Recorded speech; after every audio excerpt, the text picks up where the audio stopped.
Suele definirse la conciencia tributaria como la comprensión del ciudadano de que el pago de los impuestos es positivo para el bienestar colectivo. Sin embargo, especialmente en estos tiempos en que se discute sobre la conveniencia de reducirlos o de incrementarlos y sobre cómo hacerlo, se olvida a veces qué efectos tienen en la economía, qué es exactamente lo que pagamos, cómo se usan nuestros impuestos y cómo afecta el bolsillo de todos. En esta conversación conoceremos qué más hay sobre la conciencia tributaria, si los impuestos sirven como incentivo o desincentivo para la inversión, qué es la presión fiscal, qué cantidad de impuestos hay que pagar y si es que son esencialmente malos o buenos.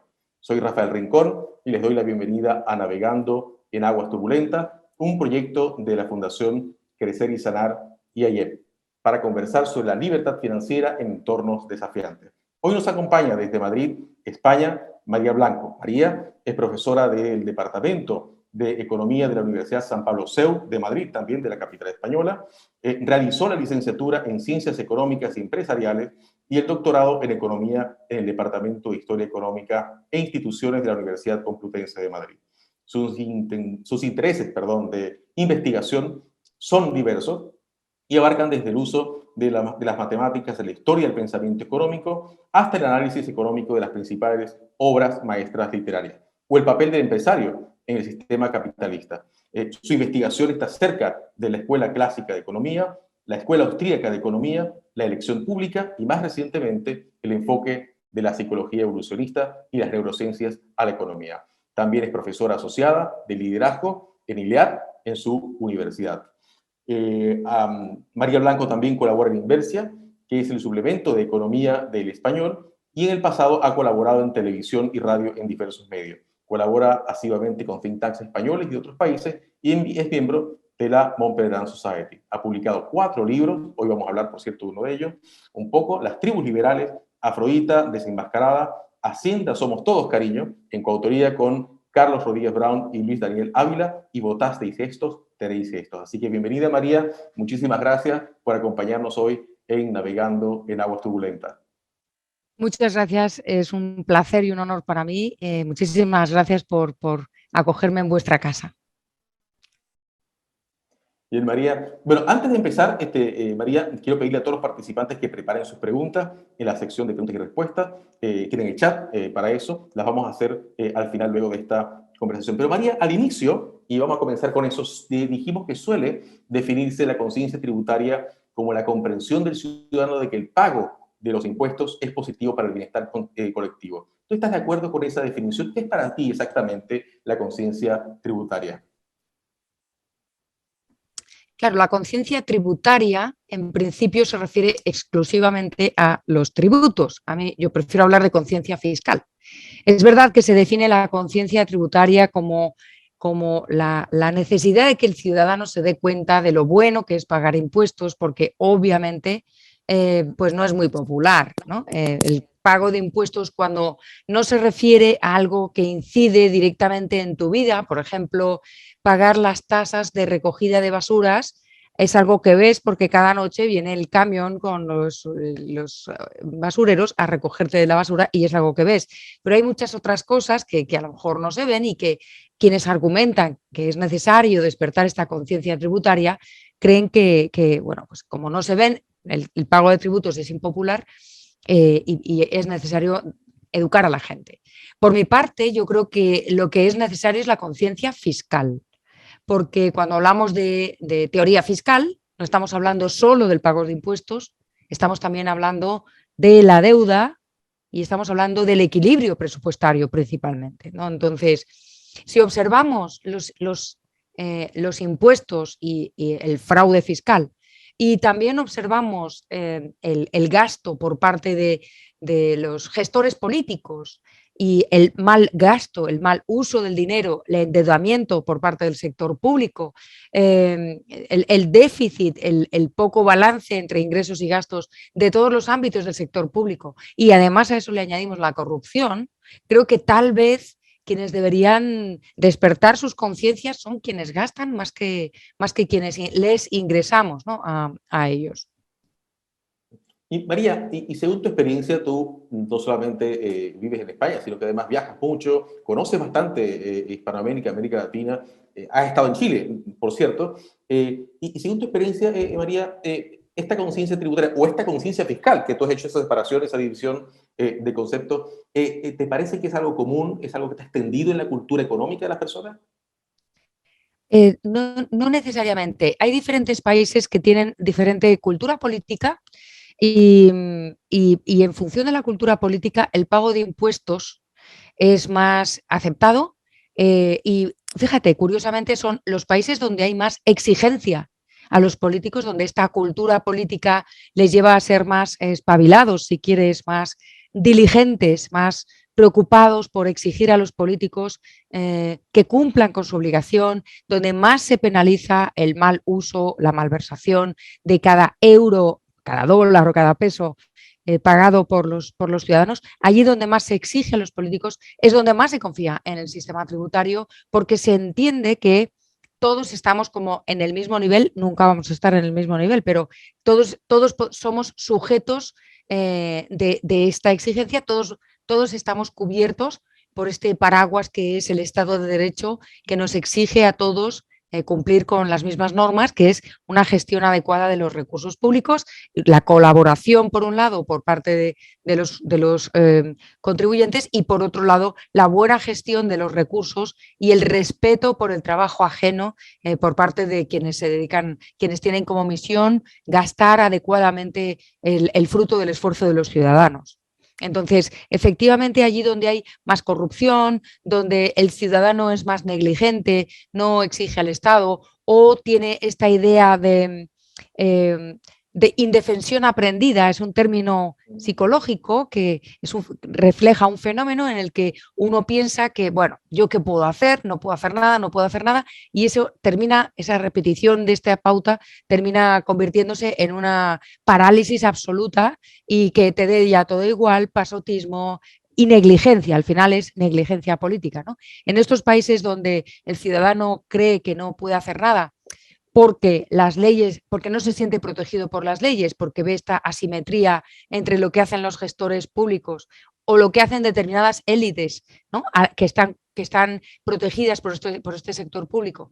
Y lo que hacemos pues, el ciudadano de a pie, el ciudadano medio, es ahí donde hay menos respeto por los tributos y donde se produce, donde estamos todos deseando irnos a donde se pague menos y no hay esa conciencia tributaria, ¿no? De la que hablábamos al principio, ¿no? Aquí también influye, si me dejas que me extienda un poco, influye también si no solamente la exigencia de los políticos, sino si el volumen de impuestos es demasiado alto y el ciudadano al final está asfixiado. Entonces, ante esa situación, pues se salta la norma, ¿no? Y María, en la invitación que nos enviaste en video hace unos días atrás, que fue, se le hicimos llegar a los participantes, haces una pregunta sobre los impuestos, ¿no? Y que en estos tiempos podría ser bastante provocadora, y te la voy a formular acá. Y dice, ¿tenemos que pagar impuestos porque es moral? ¿O al revés, lo tenemos que hacer porque no es moral? Claro, está muy mal visto pensar que el pago de impuestos es inmoral. Y se tiende a pensar que es moral, pero a nadie nos gusta, ¿no? Y uno tiende a sentirse irregular cuando te toca pagar a Hacienda, ¿no? El impuesto sobre la renta o de sociedades o los autónomos, que son los que son autoempleadores, se emplean a sí mismos, los pequeños empresarios, pues el dueño de un bar, de una pequeña tienda, etcétera, especialmente en las pequeñas ciudades donde no es como la gran ciudad, donde tienes más oportunidad de vender más o al exterior, etcétera. Y entonces se convierte, por un lado, los gobernantes intentan convertirlo en algo moral y se dedican a señalar negativamente no solamente el que defrauda, que es un delito, ahora veremos qué tipo de delito es el fraude, que es un delito, entonces no hay que cometer delitos, en principio. Pero por otro lado, también señalizan a quien dice, no, me gustaría pagar menos impuestos, ¿no? Cuando es un sentimiento perfectamente natural, el me gustaría pagar menos impuestos. Cuando un ciudadano dice me gustaría pagar menos impuestos, es porque siente que o sus impuestos no se ven reflejados en lo que se supone que se deberían ver reflejados, porque está viendo el mal uso que hace el gobernante de ese dinero, o porque son excesivos. Pero si nos vamos a la raíz, si nos vamos a qué es moral y qué no es moral, obviamente si estamos disfrutando de determinados bienes y servicios públicos, pues lo tendremos que pagar entre todos. Ahora bien, ¿es moral que esos servicios y bienes públicos sean un monopolio del Estado? Incluso si hay otras formas de ofrecerlo más eficientemente. Porque claro, si nos vamos, me voy a ir a Adam Smith, porque yo como soy de historia del pensamiento económico siempre me voy a lo mismo. Adam Smith decía que una de las tareas del soberano era proveer de determinados bienes a la población, bienes que son buenos para la comunidad, pero que ninguna iniciativa privada se quiere acercar a ellos o quiere ofrecerlos porque los costes son demasiado, los costes para la empresa, o sea, para la persona o para el pequeño grupo de personas, para las empresas, los costes son demasiado altos comparados con los beneficios individuales que se obtienen. En ese caso, si es bueno para la comunidad, pues el Estado tiene que atenderlo, ¿no? Pero, y el ejemplo típico de esa época, 1776, es un hospital, ¿no? Claro, en aquella época, bueno, pues en aquella época sí, lo que dice Adam Smith es, sí hay una iniciativa privada, un noble, etcétera, que quiere financiar camas de hospital, adelante, porque la iniciativa privada le parece superior a la iniciativa pública. La inversión privada le parece mejor que la inversión pública. Entre otras cosas, porque la inversión, las empresas, etcétera, están sometidos al enorme juez que es la competencia, que es una juez implacable. Entonces, si no vales, te vas del mercado. Pero esa competencia no somete a las instancias públicas, de manera que una empresa pública, y en España tenemos muchas de este tipo, puede ser deficitaria eternamente porque siempre, como está cubierto con dinero del Estado, es decir, el Estado no tiene dinero, con nuestro dinero. Entonces, ¿hasta qué punto es moral que los gobernantes nos vendan como idea maravillosa el que todos los servicios y bienes públicos, o que lo más importante de la vida tiene que estar ofrecido por el sector público como si estuvieran rodeados o como si estuvieran imbuidos por una especie de moralidad suprema, ¿no? Frente a los individuos privados, que se supone que vamos a tener tendencia siempre a hacerlo peor, a rapiñar, a poner los precios muy altos, a explotar al trabajador o a ser negligentes en nuestro trabajo cuando nos corresponde ser trabajadores, etc. Y al final lo que sucede es que yo pienso, Rafael Rincón, ¿va a ser igualmente moral sea un funcionario o no sea un funcionario? Y yo ahí creo que para ver si la conciencia tributaria o si pagar impuestos es moral o es inmoral, creo que hay que dar un pasito atrás y ver cuáles son los incentivos que se tienen para pagar impuestos o para no pagar impuestos, para exigir más impuestos o para exigir menos impuestos. Porque si es inmoral no colaborar en algo que va a ser para el bien de todos y que tú también estás haciendo uso de ello, ¿cómo de inmoral es imponer esta especie de monopolio en todos los bienes y servicios?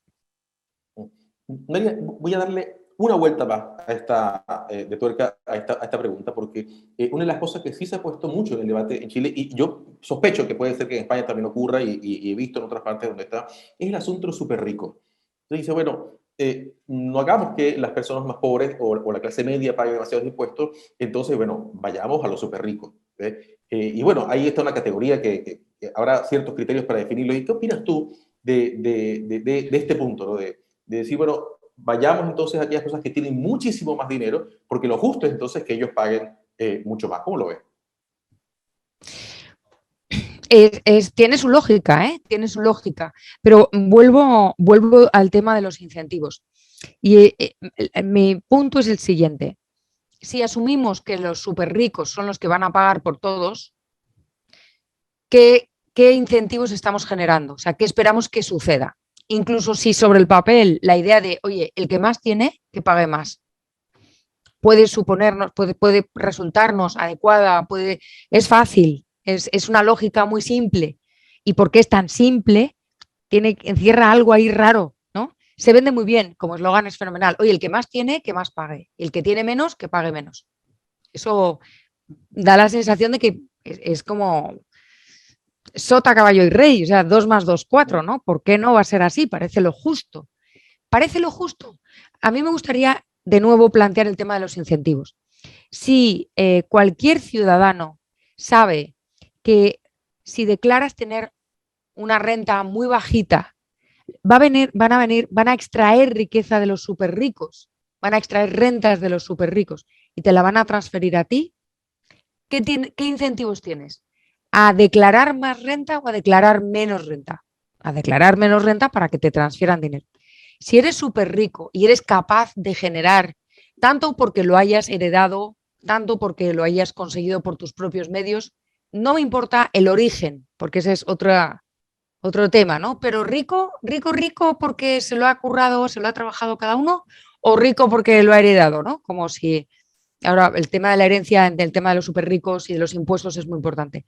Si tú eres súper rico, procedencia da igual, y sabes que si declaras todo lo que tienes, te va a tocar pagar por lo que tú usas y por lo que usan todos los demás, ¿qué vas a hacer? ¿Vas a declarar todo lo que tienes? ¿Vas a declarar menos? ¿Vas a querer generar riqueza o vas a querer generar riqueza manon tropo para que no vengan con los impuestos y te crucifiquen, ¿no?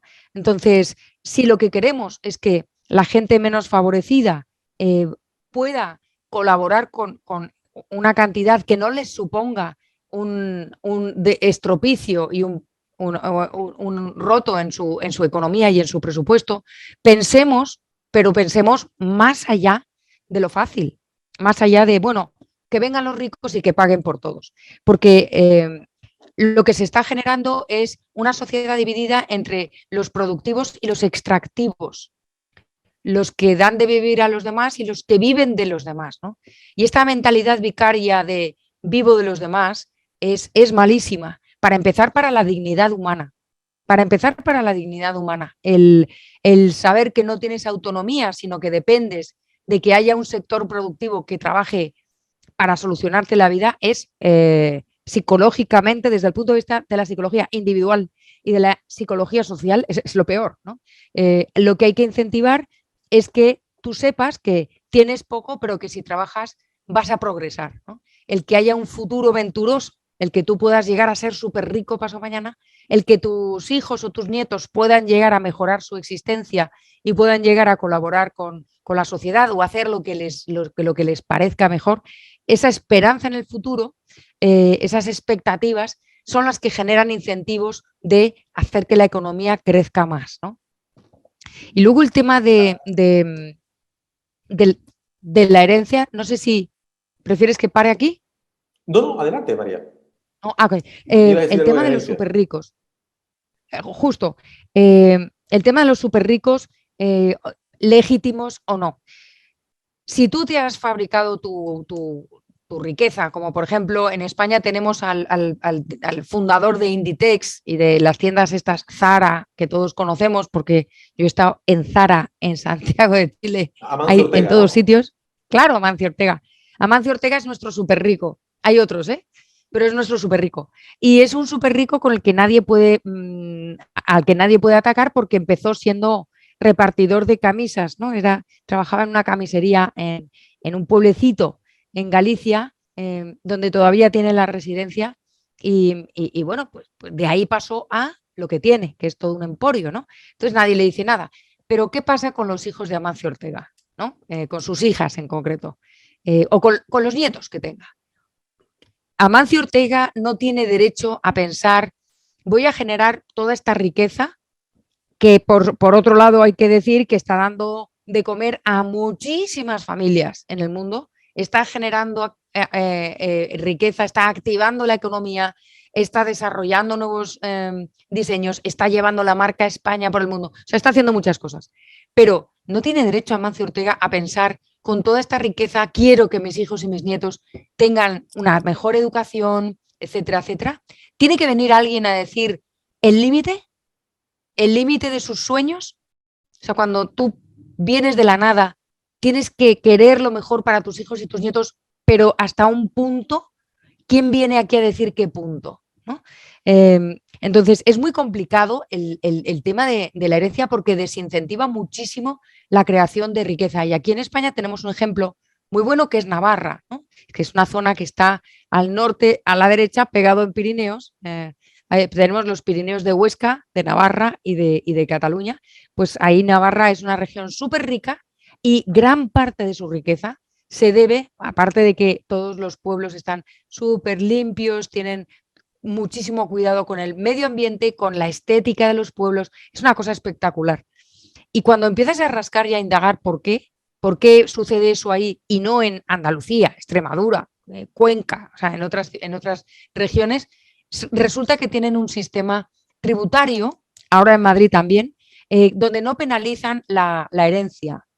No penalizan la herencia de manera que es una tierra agrícola, también tiene su industria, pero son pueblos chiquitos y cada paisano, cada ciudadano navarro sabe que aquello que construya se lo va a poder dejar a sus hijos. Y eso ha generado una responsabilidad social de padres a hijos, una transversalidad vertical que hace bueno, que los padres estén encantados de que no les van a machacar con los impuestos. Entonces, es muy complicado el tema de los súper ricos y los súper pobres, ¿no? Por supuesto que cuando en una población resulta que los trabajadores medios o la clase trabajadora media-baja tiene que pedir un préstamo para pagar Hacienda, no es culpa de los súper ricos, es culpa del Estado que está haciendo algo mal. Igual están cobrando demasiados impuestos, ¿no?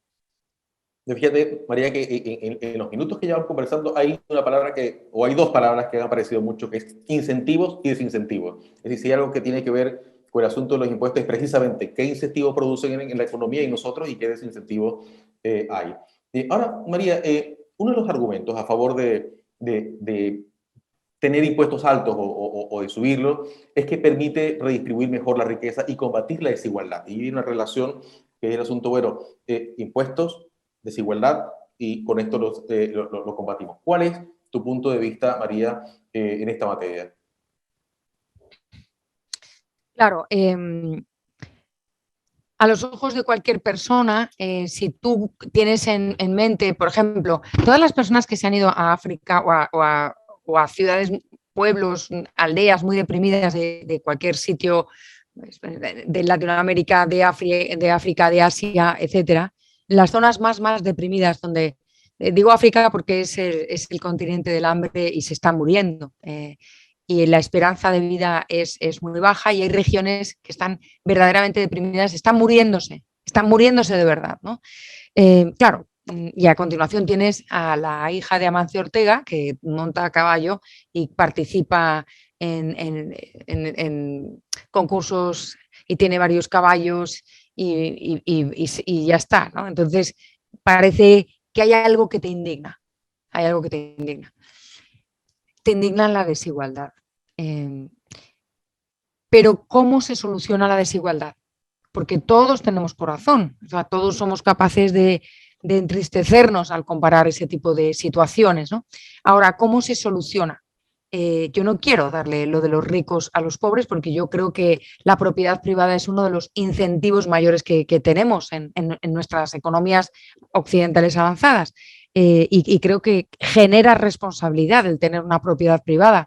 No hay nada más que ver a un niño chico cuando le enseñas esto es tuyo, tienes que cuidarlo. Cuando empiezan a ir al kindergarten, pues tu mesa tiene que estar limpia y tu batita tienes que colgarla y tu abrigo tiene que estar preparado y tu ropa por las noches, ¿no? No le dices, cógele los zapatos a tu hermano, le dices, tú tienes que cuidar de tus zapatos. Entonces, ¿cómo se soluciona la desigualdad? Pues acabemos con la pobreza. Si el problema es que en África la población se muere en estas zonas tan deprimidas, arranquemos la pobreza de raíz, veamos cuál es el trasfondo que está detrás de esa pobreza, ¿no? Sin intentar empezar a culpar a los demás necesariamente. Es decir, probablemente el pasado colonial tuvo mucho que ver en que las zonas más deprimidas de África ahora estén así, pero no sirve de nada que ahora estemos hablando del pasado colonial de las regiones deprimidas de África donde se muere la gente. Lo que sí sirve es ver cuáles son las instituciones que tienen, cuáles son los usos y costumbres económicos, qué tipo de sistema de propiedad admite esa población por tradición, porque no podemos ir como super santos a imponerles lo nuestro, cómo podemos generar riqueza, cómo podemos ayudarles a que ellos generen riqueza, ¿no? A que ellos salgan adelante, y si no se está logrando, ¿por qué razón es? ¿No? A lo mejor las misiones de la ONU sí reparten vacunas y solucionan algunas cosas, pero no deja de ser un parche y no vamos a la raíz. Entonces, la solución fácil a la desigualdad, que es quitarle al que tiene y se lo das al que no tiene, de nuevo, ¿qué es lo que genera? ¿Qué es lo que esperamos que suceda? Esperamos que el rico siga generando riqueza y el pobre siga recibiendo sin más, o cómo lo hacemos, ¿no? Y yo sí creo que, por ejemplo, en las regiones más deprimidas, es que muchas veces hay que repartir comida para que no se nos mueran los niños y vacunarles y tal, ¿no? Pero eso se hace mediante un sistema de impuestos redistributivo, porque en los países occidentales ya existe un mecanismo redistribuidor. Nosotros en economía, y lo estudiamos muchísimo, este mecanismo redistribuidor que se diferencia de los impuestos, en que los impuestos son coactivos, es decir, si Rafael Rincón no paga impuestos va preso, mientras que el otro sistema redistribuidor que permite que mis rentas vayan a Rafael Rincón y que Rafael Rincón mejore su situación, yo tengo más, acudo al mercado, que es el redistribuidor no coactivo, y en el mercado es donde voy a encontrar gente que necesita lo que yo tengo y voy a encontrar gente que tiene lo que yo necesito. Y se va a producir un intercambio. Así explicado parece muy sencillo, pero por suerte tenemos un mercado muy sofisticado, tenemos los mercados financieros lo suficientemente sofisticados como para que se pueda dar diferentes tipos de inversión. Inversión a corto plazo, instantánea, a corto plazo, medio plazo, inversión a largo plazo en tecnología, inversión para producir vacunas, por ejemplo, ¿no? Que aparezcan, que seamos capaces de drenar mucho capital o poco capital, o el capital que cada uno de los empresarios iluminados que tienen buenas ideas para mejorar la logística, como en Amazon, por ejemplo, o para dar de comer en medio de la pandemia, lockdown, pues nosotros tenemos Globo, Uber Eats y otras empresas de distribución de alimentación, etcétera, pues que pueda mejorar, ¿no? Que pueda mejorar la economía. Y fíjate que yo sé que la mayoría el 80% de la población que me pueda estar escuchando, cuando yo digo afortunadamente tenemos un mercado financiero o unos mercados financieros muy sofisticados, probablemente se habrá encendido la luz roja de regulación. Por favor, que estén regulados. Bueno, que estén regulados para que no haya fraude, es decir, para que no se incumplan las leyes. Ahora bien, yo no soy partidaria de que se regulen los mercados financieros para dirigir las inversiones, que es otra función de los impuestos, el modificar el comportamiento de los ciudadanos según lo que los gestores políticos creen, como si fueran mentes iluminadas que pudieran decidir para dónde debe ir la inversión o para dónde no debe ir la inversión.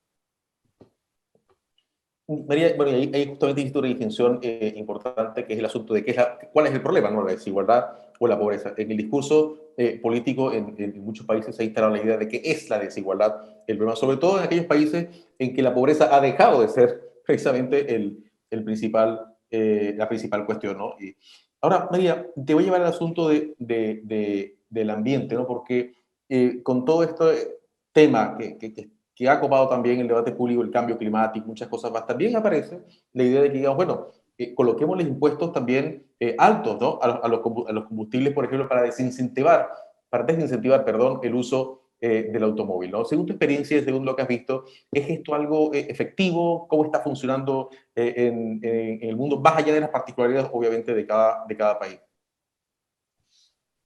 Vamos a ver, el tema del medio ambiente es algo que nos parece muy novedoso, pero esto existe desde siempre. el poner impuestos para modificar el comportamiento de los ciudadanos. Por ejemplo, el alcohol, el tabaco, las drogas sociales admitidas, pero luego hay otras drogas que son igual o menos adictivas que el tabaco o el alcohol, pero que están prohibidas. Entonces, pues las drogas permitidas, pues se les pone impuestos para lograr que si pones el paquete de tabaco Marlboro Light a 5 euros, pues qué joven va a consumir tabaco, ¿no? Bueno, pues entonces llegan los jóvenes y se inventan estos cigarrillos de liar, se fuman tabaco en pipa como se pueden fumar un clavel. O sea, el que quiere drogarse se droga y tú les puedes poner unos impuestos muy altos, es disuasorio para algunos, y esto llevó a que, por ejemplo, en España hace 10 años, por ejemplo, creo que fue, o a lo mejor menos,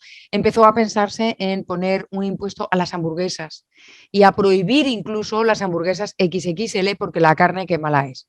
Ojo, yo no como carne, con lo cual sí, no tengo ningún prejuicio hacia la carne, no como carne por otras razones, ¿no? Pero diría lo mismo, tanto si fuera carnívora como si no, como sin ser carnívora. Entonces, claro, la carne también es mala y además, fíjate, el gasto de la sanidad pública en enfermedades cardiovasculares. Pero también hay otras cosas negativas, como por ejemplo, además de la carne, el tabaco y el alcohol, ¿qué más cosas queremos que cambien los ciudadanos? Que sean más respetuosos con el medio ambiente y entonces le ponemos un impuesto altísimo a las energías que no son cuidadosas con el medio ambiente.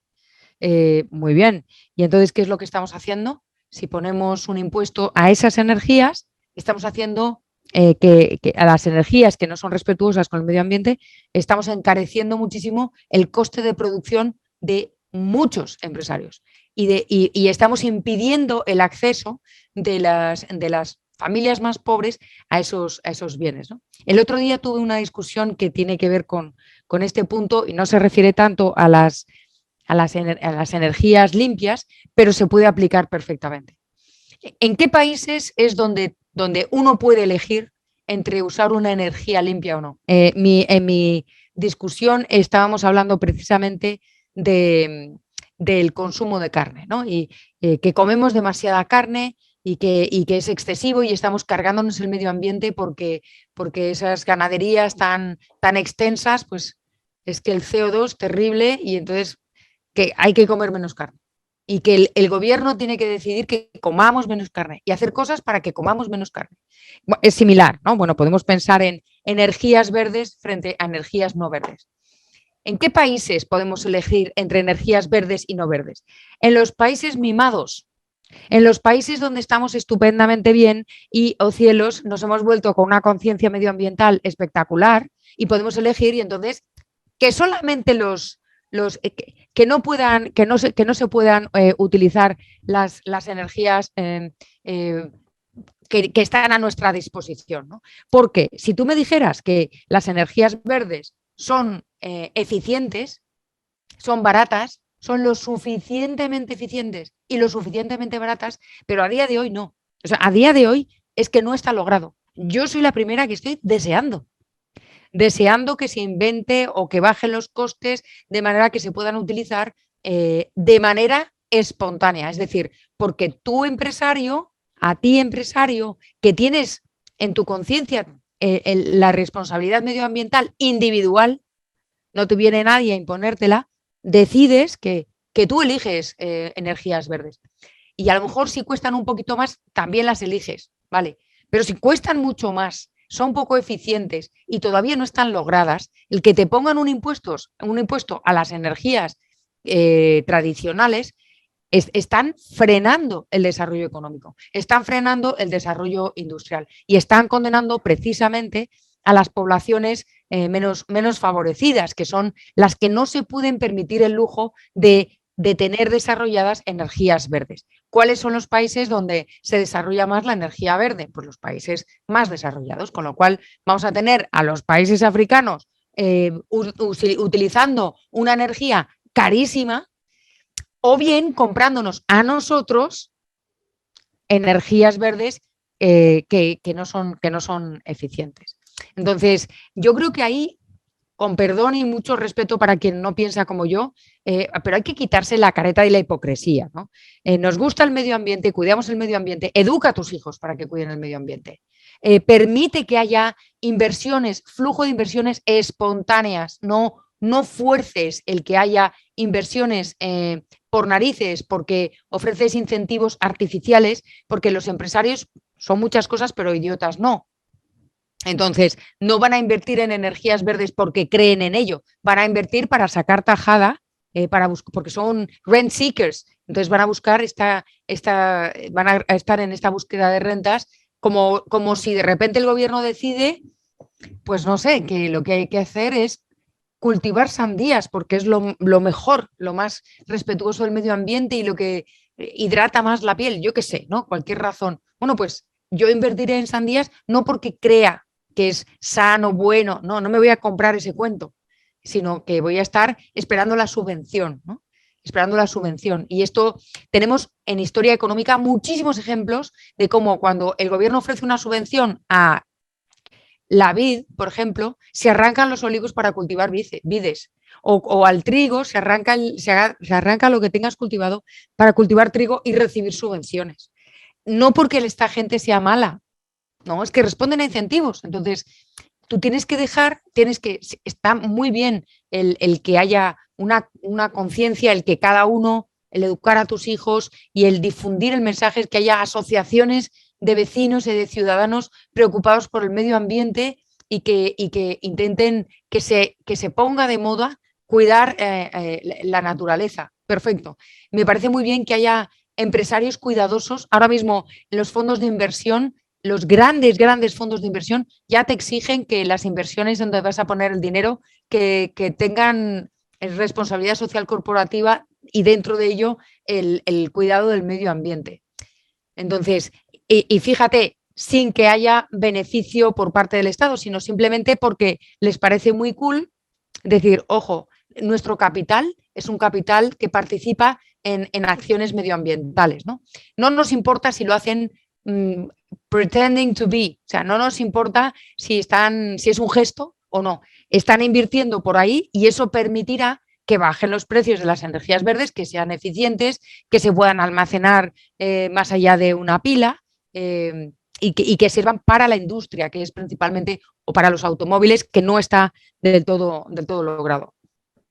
María, se nos ha ido el tiempo increíble volando con esta conversación tan interesante, así que quisiera tratar al menos un par de temas todavía, aunque sea brevemente, ¿no? Y otro punto, María, tiene que ver con la disminución de los impuestos. Es decir, otro argumento que se suele dar precisamente para impuestos bajos es que dice, mientras menos impuestos, más incentivamos, para utilizar la palabra que has venido usando, la inversión. Somos más competitivos, por ejemplo, ¿no? ¿Es tan así en general? ¿Es que acaso no hay otros factores que también inciden en esto? ¿Cómo ves el asunto de impuestos e inversión? Aquí en Chile estamos discutiendo precisamente esta cuestión. Bueno, lo venimos discutiendo hace un tiempo y ahora se ha puesto el tema bastante intenso. El problema es el siguiente. Si partiéramos de un equilibrio presupuestario o de un desequilibrio pequeño, ok, podemos pensar en no disminuir los impuestos y seguimos así.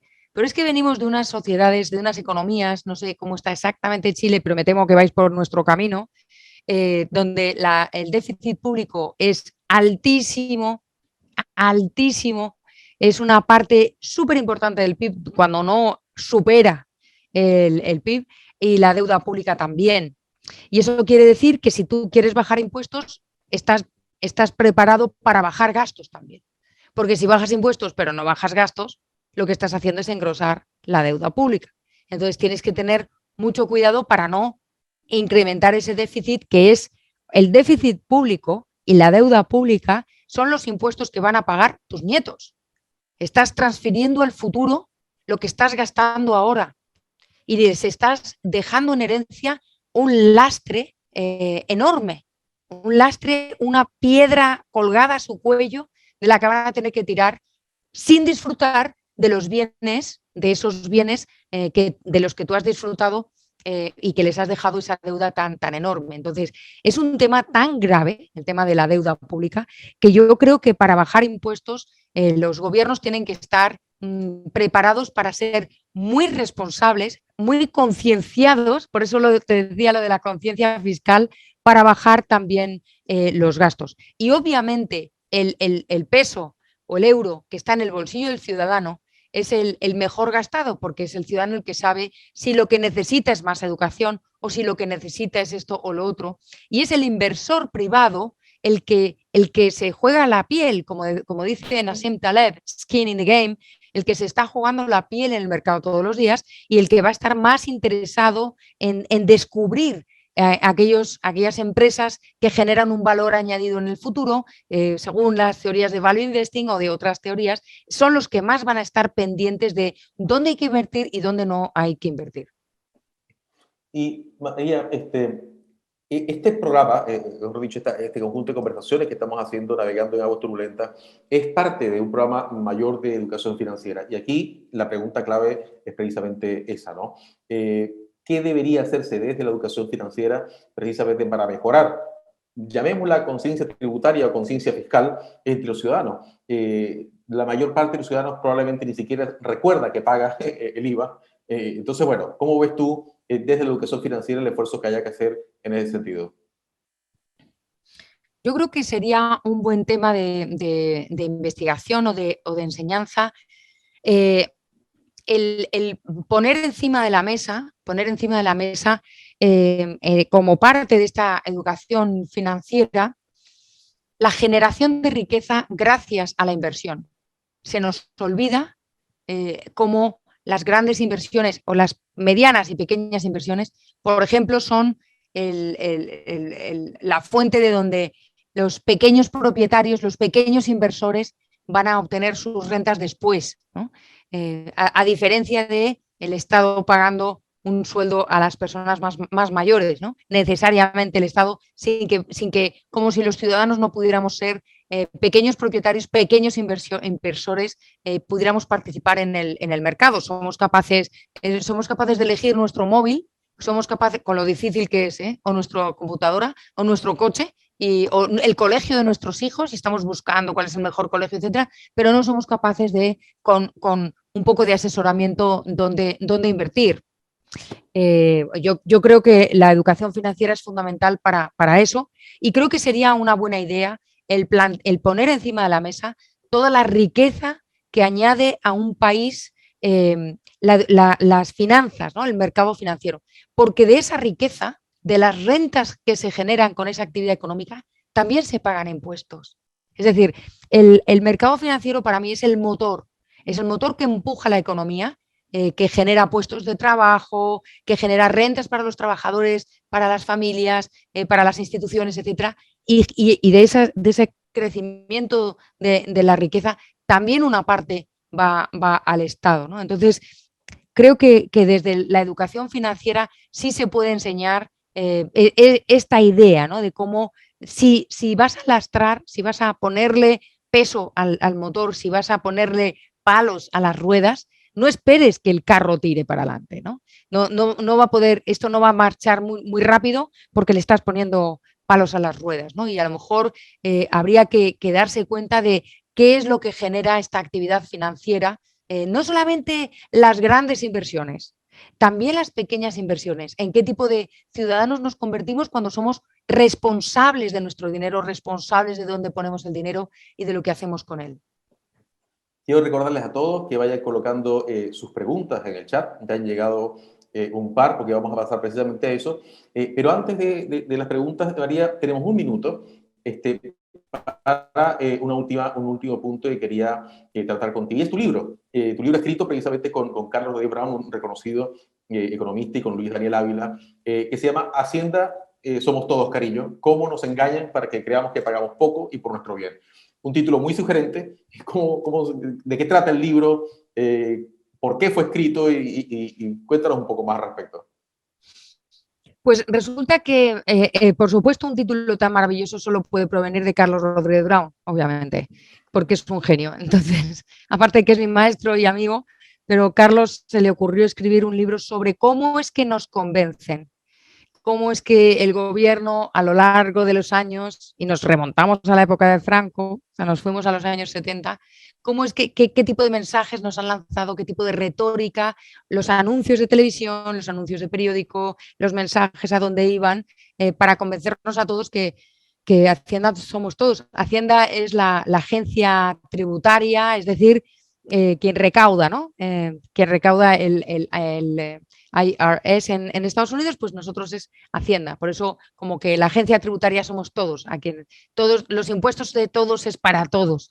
Y el cariño es como, sí, cariño, ¿no?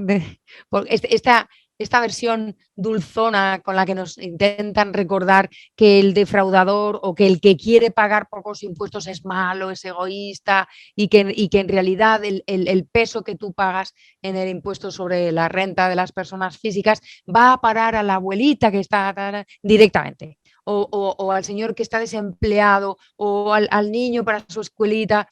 Y no siempre es así. Hay muchos otros gastos y muchos otros gastos que no tienen nada que ver con los impuestos. Pero no es un libro de economía, no es un libro de economía, es un libro donde yo me he tenido que recorrer pues, todos los anuncios de Hacienda en televisión, en el archivo de Radio y Televisión Española, y hay cosas muy curiosas, los eslogans son muy curiosos y se dan situaciones muy, muy divertidas.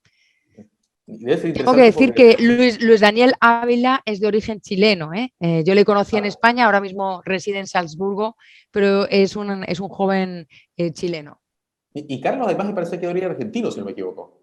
Carlos es argentino, sí, sí, sí. Claro, Sí. exactamente. Es español y argentino, pero cuando está en España se le dice que es argentino y cuando está en Argentina es español. Pero tiene un marcado acento, inconfundible. Bien, bueno, vamos a pasar ahora, María, a algunas preguntas que ya nos han venido dejando. Y quisiera hacerte primero una en nombre de Felipe Morán, ¿no? Nos dice, a propósito de educación financiera, en Chile tenemos poca conciencia tributaria. Por ejemplo, lo que pagamos hace poco con la boleta de la venta de combustible, mejor dicho, de lo que pagamos hace muy poco la boleta de venta de combustible desglosan el neto más el IVA, más el impuesto al combustible. Como contrapartida, sabemos poco de cómo el Estado gasta, poco lo que estabas comentando, gasta o invierte los impuestos realmente. ¿Cuál es la situación en España en esta materia? Eh, una de las cosas que reclamamos es saber dónde te están pillando el dinero. Es decir, por ejemplo, cuánto de tu nómina, de mi nómina que me paga la universidad, yo me gustaría saber cuánto es lo que está pagando mi universidad por mí al Estado. El IVA lo quiero desglosado. Yo quiero saber cuánto va de cada cosa que estoy consumiendo, cuánto va a qué. Y luego lo que está diciendo Felipe es verdad. Es decir, no hay claridad en los gastos. Uno mira los presupuestos generales del Estado y produce desmayo porque es muy difícil ver dónde está gastando exactamente. Hay páginas de web y cuentas de Twitter que se dedican a ver cuáles son los salarios de los políticos y cuáles son ¿cómo se dice? Las subvenciones más extrañas que se conceden, ¿no? Por parte del gobierno español. Pero hay poco, ¿sabes qué? Hay negligencia. Supongo que en Chile también, ¿no? Llega un momento que dices, no sabemos en qué lo gastan, cuando a ellos les conviene me dicen, no, lo gasto en la viejita, en el niñito, en el no sé qué, no sé cuántos, pero a la vez también se descubren casos de corrupción y se ve que hay coches oficiales, autos oficiales en donde van los políticos y que no entran como salen, salen muchísimo más ricos de lo que entran, ¿no? Entonces, esa opacidad es a lo que lleva, lo que describe Felipe es esta especie de molicie, de despreocupación, de bueno, pues ya total, como me lo exigen, que si no voy preso a la cárcel, pues ya que lo gasten en lo que quieran, ¿qué le vamos a hacer? Y ese qué le vamos a hacer, qué le vamos a hacer, lleva a la parálisis. Pero yo creo que es importante estudiar qué impuestos tenemos, qué es lo que se está grabando, de quién depende cada impuesto, si es regional, si es municipal, para qué sirve, quién lo recauda y qué es lo que se hace verdaderamente con él, ¿no? Y también con los gastos. Sí. Y hay iniciativas, María, que yo he visto, la he visto en España, la he visto en Estados Unidos, no creo haberla visto acá en Chile, que es cálculo que se hace para saber cuándo empiezas a trabajar para ti. Algún think tank lo hace, sé que lo hace en España, un think tank amigo, y Sí, precisamente es impresionante, ¿no? Porque te dice, mire, ahora en la fecha veintitanto de junio, ¿no? Es que usted empieza a trabajar para usted. Todo lo demás se lo ha pagado de impuestos.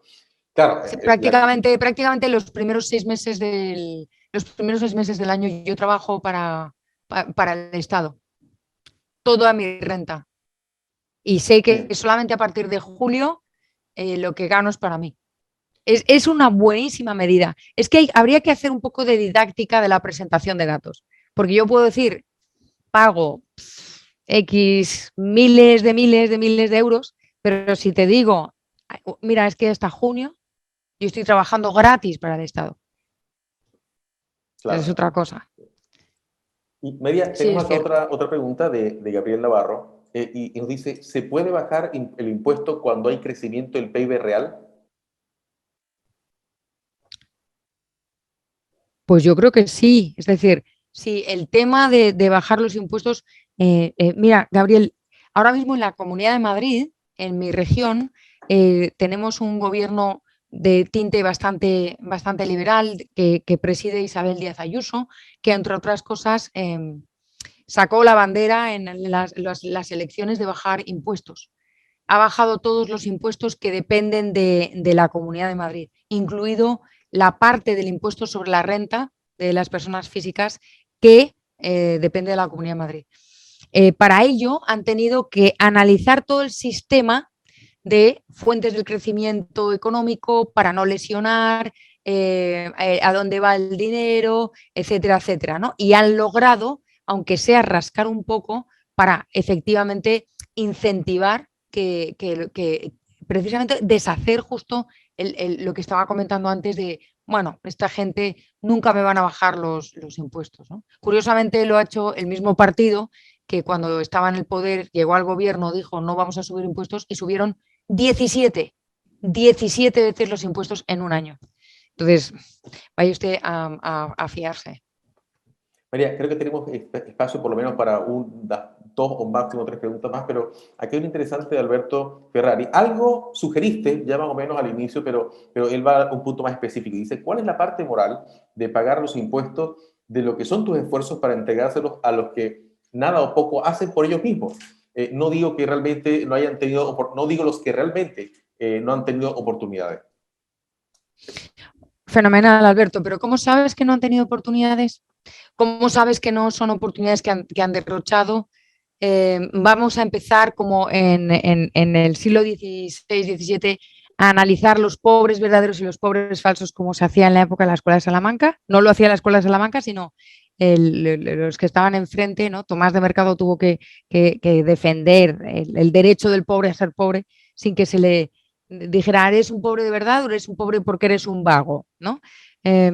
Entonces, pero dicho lo cual, lo de la parte moral de pagar con tu esfuerzo, sobre todo cuando es con tu esfuerzo, algo que no te corresponde a ti porque es por parte de personas que no hacen nada, pues sí. Evidentemente lo que estás generando es una sociedad donde todo el mundo va a querer no hacer nada.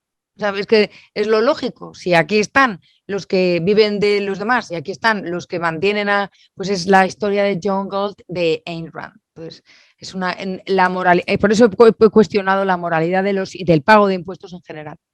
Ahora bien, si tú estás utilizando las calles y te las están limpiando, etcétera, no debes colaborar. María, Gabriel nos deja otra pregunta que es, yo diría que resume muy bien parte de lo que se está discutiendo acá también en Chile, ¿no? Y dice, ¿qué consecuencias económicas tendría para un país, en particular para las empresas de menor tamaño? Tres cosas: aumentar los impuestos, aumentar el sueldo mínimo y disminuir la jornada laboral.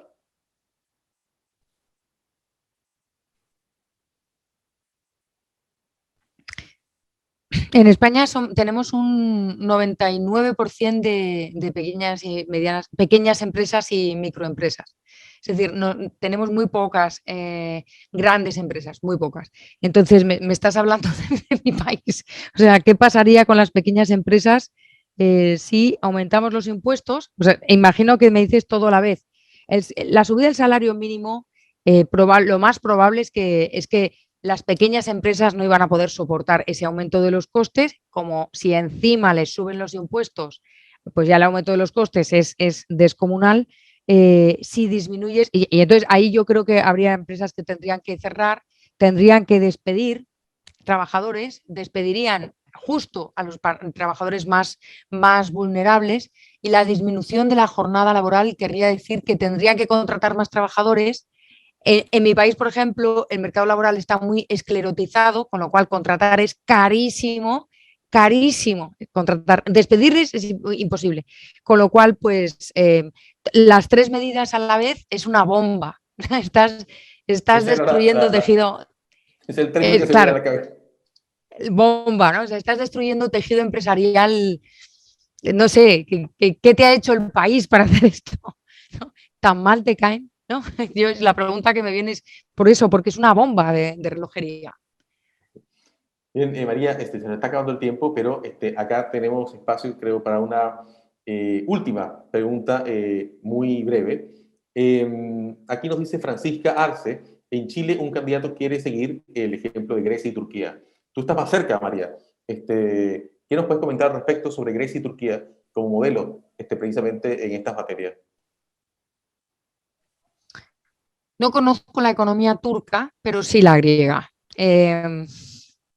Hay que recordar que la economía griega en la crisis del 2008 se desmoronó absolutamente, que la cultura política de la que hablamos al principio es uno de los países que menos cultura política tienen, que tuvo que depender durante 10 años de la ayuda de la Unión Europea, que impuso una serie de condiciones muy, muy, muy estrictas para poder recuperar todo lo que habían bajado, ¿no? La bajada del nivel adquisitivo, del poder adquisitivo de Grecia fue enorme, descomunal. A mí no me gustaría nada, nada que mi país siguiera el modelo griego no me gustaría tampoco que Chile, por lo que quiero a vuestro país, siguiera el modelo griego. Me gustaría más que siguiera el modelo, por ejemplo, de Suiza, por poner un ejemplo, ¿no? Irlanda. Irlanda es un país parecido a España y sí es un buen modelo, ¿no? Es decir, incentiva la industria teniendo unas condiciones impositivas fáciles para atraer inversores, etcétera. Entonces, igual Grecia y Turquía a lo mejor no son los mejores ejemplos si tomamos la economía global, ¿no? A la hora de hablar. A mí no me parecen países súper desarrollados, no tienen una tecnología súper desarrollada, no les encuentro muchos incentivos económicos como para querer ser como ellos. Bueno, María, lamentablemente se nos han quedado acá varias preguntas pendientes, pero bueno, el tiempo a veces es muy corto. Seguramente vamos a tener más ocasiones para conversar sobre estos temas. Y solo quería cerrar, María, con una pregunta, ¿no? Siempre pedimos a nuestros invitados que nos recomienden libros, películas, incluso algunas series de Netflix, lo hemos comentado, que relacione con el tema tratado. ¿Qué nos recomienda leer o ver en esta materia para la audiencia que tenemos hoy? Pues he estado pensando qué recomendar. Yo no creo que haya películas o series concretas y específicas sobre impuestos, sobre el pago de impuestos, pero sí creo que hay una lectura que es de un autor que no se conoce demasiado, que está traducido al español y que me gustaría mucho, sobre todo por el enfoque tan particular que tiene, que se llama El Estado. El Estado tiene un subtítulo que ahora mismo no recuerdo, pero es de Tony Desjardins. Sí, El Estado, la lógica del poder político. Está publicado por Alianza Universidad, por Alianza Editorial, y el autor lo voy a poner aquí en el chat para que se vea cómo se escribe. Anthony Desjardins. Él era, porque murió hace muy poquito, va a ser 3 años en febrero, y era un autor de origen húngaro que vivió los rigores del comunismo más brutal y se fue a Australia y luego volvió a Francia, etcétera, y tenía una visión del Estado como si fuera un ente vivo, y veía al Estado como un ente que tiene sus propias